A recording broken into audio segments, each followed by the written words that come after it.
I'm Dr. Sanjay Panicker. I'm the founder and managing director of Amrita Homeopathy.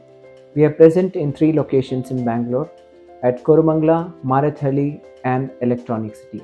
Lactose intolerant people are those who cannot digest the sugars which is there in the milk. It can be of 3 varieties. Either it can be primary lactose intolerant.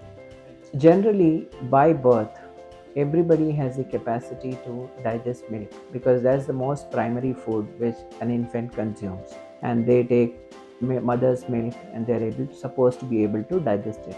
This digestion is happening because of an enzyme called as lactase. So in primary lactose intolerant people, they are able to digest up to a particular age, and as they start replacing the milk with certain types of foods, after some time in adulthood they lose that capacity to digest the lactose which is there in the milk because they slowly become deficient in lactase. The body starts changing and it starts reducing the lactase production. That is primary lactose intolerance. The second thing is secondary lactose intolerance. This happens later on in life due to subsequent certain illnesses where they have fevers or some diseases due to which lactase production reduces in the body, diseases of the intestines, for example, major fevers like typhoid, for instance, where they lose their capacity to digest milk because this lactase production stops. That is secondary lactose intolerance. The third is by birth, they don't have the ability to digest the sugars in milk. That is congenital lactose intolerance. So, like this, there are 3 varieties. Sometimes it can be that in certain ethnicity, like in certain places, like in Africans and in Asians, we find lactose intolerance more common. Whatever it is, now if the body is not able to generate lactase, there are homeopathic medicines which can encourage the body to generate this.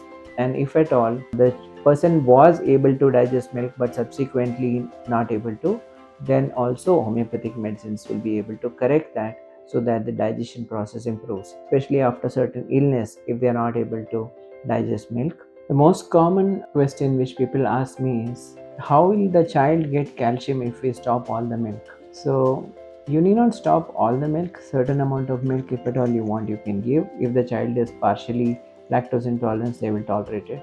But if they're not able to tolerate even slight amounts of milk or milk in any form, then there are other forms of calcium in food. For example, you will get calcium in fish, you will get calcium in tuna, especially salmons, they are rich. Then also you have calcium in your nuts, dry fruits, and Brazil nuts, almonds. All this is rich in calcium. Even you can think of giving broccoli, vegetables, all kind of fruits, they are rich in calcium also. So don't think that milk is the only source. But then of course, if the child is able to take a little bit of milk, then give. And if not, then you think of other food items. You can also find products in the market which is rich in calcium. Like for example, you have certain packed processed foods which are rich in calcium. So you can identify that and you can substitute it if at all the child is absolutely not able to take milk. Totally lactose intolerant people, they may even have to avoid all kind of milk related foods.